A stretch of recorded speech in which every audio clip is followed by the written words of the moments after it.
Ano ang gagawin mo kung isang gabi ay makausap mo ang isang taong matagal ng patay? Mas nakakatakot pa, paano kung ang taong iyon ay ang sarili mong ama? At paano kung buong buhay mo ay hindi mo namalayang multo lang pala ang kinakatakutan mo? Ako si Becca, at ito ang kwento kung paano ko natuklasan ang katotohanan tungkol sa aking ama sa gitna ng nagyayelong kagubatan ng Alaska. Ikwento mo. 17 taong gulang ako noon. 3 taon na kaming nakatira ng tatay ko sa isang malayong mining camp sa Alaska.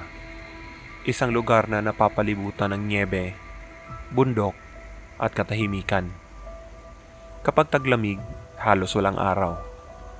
Kapag tag-init naman, halos walang gabi. At sa loob ng 3 taon, parang nakakulong ako roon.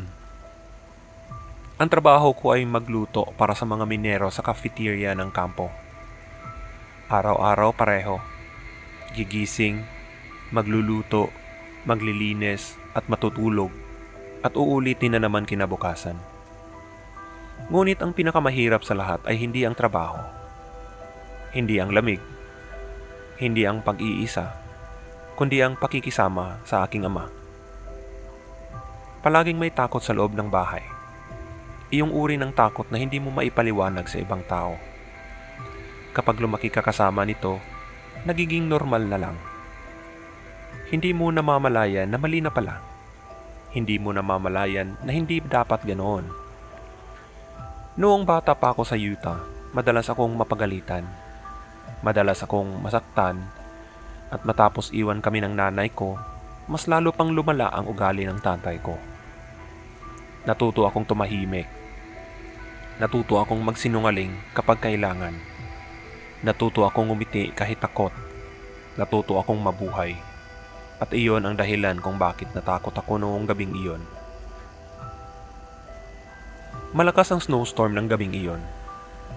Nanggaling ako sa cafeteria at halos hindi ko makita ang daan pa uwi. Pagdating ko sa cabin, agad kong sinipa ang pinto at tumakbo papunta sa fireplace. Pakiramdam ko ay nagyayelo ang mga kamay ko. Nanginginig ako. Hindi ko maramdaman ang mga daliri ko.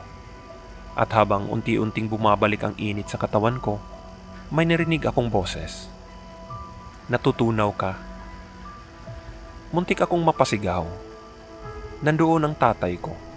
Nakaupo sa paborito niyang upuan, nakatitig sa apoy. Hindi ko alam kung bakit, pero iba ang pakiramdam niya.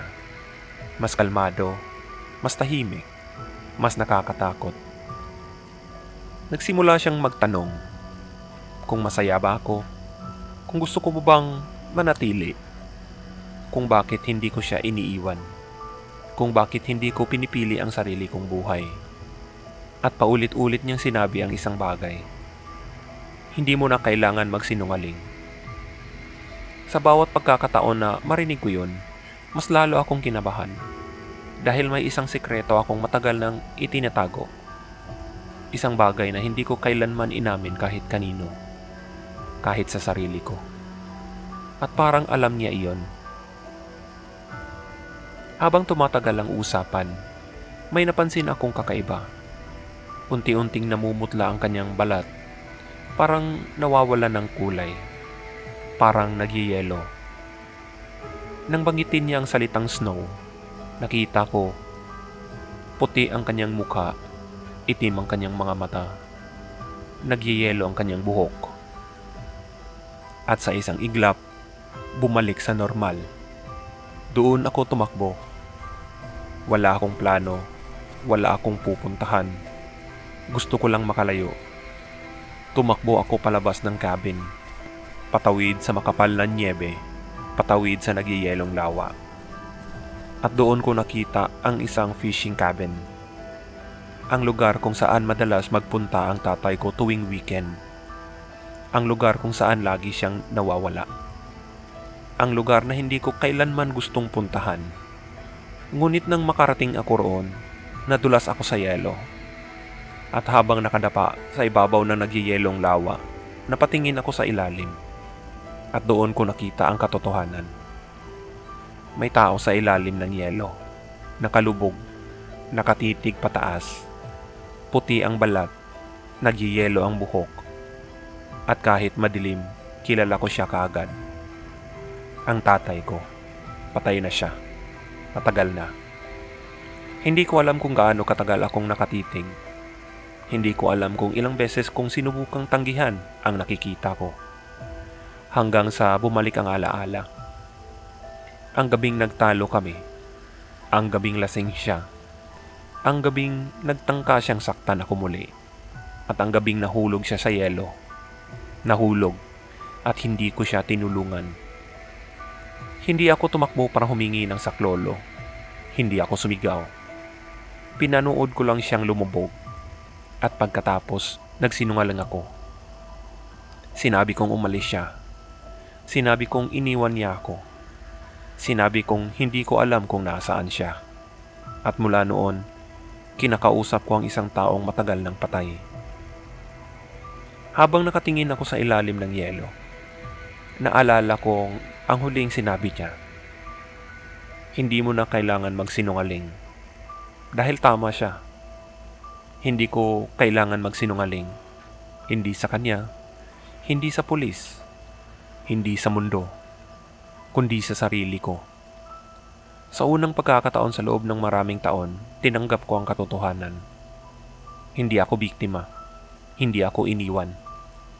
Ako ang dahilan kung bakit hindi makaalis ang tatay ko sa lawa. At nang bumalik ako sa cabin ng gabing iyon, walang tao sa loob. Walang bakas ng isa pang tasa. Walang sapatos sa tabi ng apoy. At walang bakas ng kanyang upuan. Tanging isang malamig na bahay at isang lumang litrato.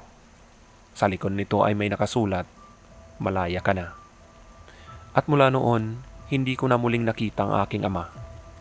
Ngunit sa tuwing sumasapit ang taglamig, at maririnig ko ang hangin na humahampas sa bubong, parang may bumubulong pa rin mula sa ilalim ng yelo. Hindi mo na kailangan magsinungaling.